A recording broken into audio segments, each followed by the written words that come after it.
From the slums of Liberia to the pinnacle of world football, and then to the presidential palace of his country. Today, let's talk about the incredible life story of George Weah, born in 1966 in the Claretown slum of Monrovia, Liberia. Weah's childhood was far from glamorous. The streets were his playground, and a makeshift ball was his most prized possession. Like many kids in his neighborhood, he saw football not just as a game, but as a potential ticket out of poverty. His talent was raw but undeniable. He was fast, powerful, and had an instinct for goal that you just can't teach. He played for several local clubs, honing his skills and dreaming of a bigger stage. His big break came in 1988. A scout from Cameroon spotted him, and soon after he was on a plane to Europe, signed by Arsene Wenger for AS Monaco. Wenger would later describe discovering Weah as a moment of pure disbelief. In France, Weah was a revelation. He wasn't just another striker, he was a force of nature. His combination of speed, strength, and technical skill was unlike anything many had seen before. He helped Monaco win the French Cup in 1991 and quickly became one of the most feared forwards in the league. His success didn't stop there. He moved to Paris Saint-Germain, where he continued to dominate, winning the French league title in 1994. It was during his time at PSG that he scored one of the most iconic goals in Champions League history. In a match against Bayern Munich in 1994, he picked up the ball in his own half, weaved past multiple defenders in a breathtaking solo run, and finished with clinical precision. It was a goal that announced to the world, a superstar had arrived. Then, in 1995, came the move to the legendary AC Milan in Italy's Serie A, arguably the best league in the world at the time. This was the peak of his career. Playing alongside legends like Baresi and Maldini, Weah didn't just fit in, he stood out. In his very first season, he led Milan to the Scudetto, the Italian league title. And it was in that year, 1995, that George Weah made history. He was awarded the FIFA World Player of the Year, the Ballon d'Or, and the African Player of the Year, all in the same year. To this day, he remains the only African player ever to have won the FIFA World Player of the Year or the Ballon d'Or. It was a monumental achievement, a moment of immense pride not just for Liberia, but for the entire African continent. He had broken through a glass ceiling and proven that talent knows no geographical boundaries.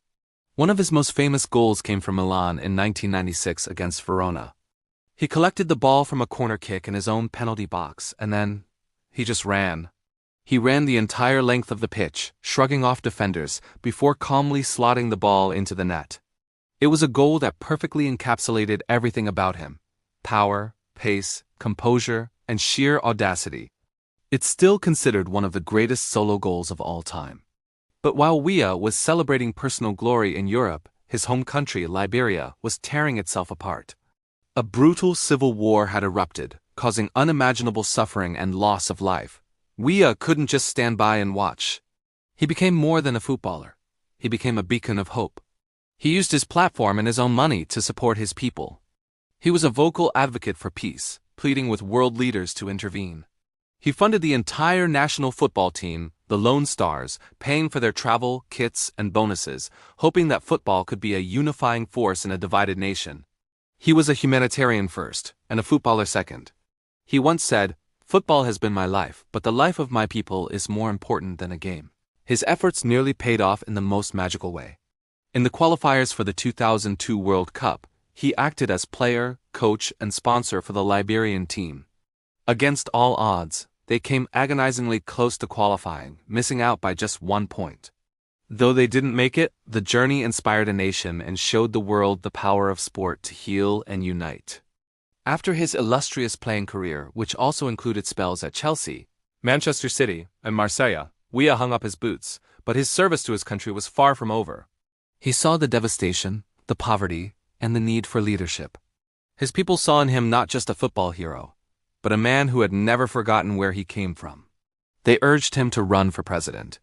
His first attempt in 2005 was unsuccessful. Critics pointed to his lack of formal education and political experience. But Weah didn't give up.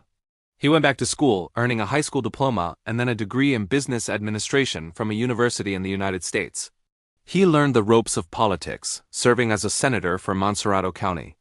Finally, in 2017, his persistence paid off. George Weah was elected the 25th president of Liberia in a landslide victory.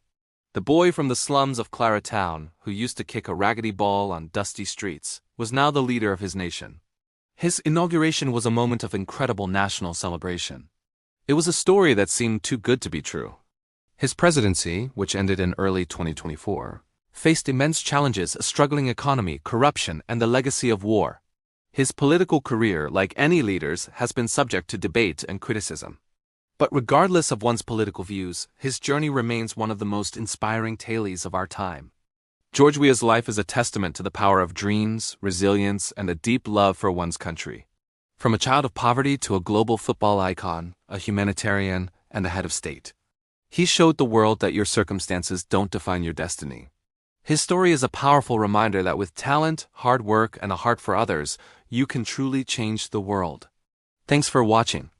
If you were inspired by this story, please like this video and subscribe to our channel for more incredible life stories. See you next time.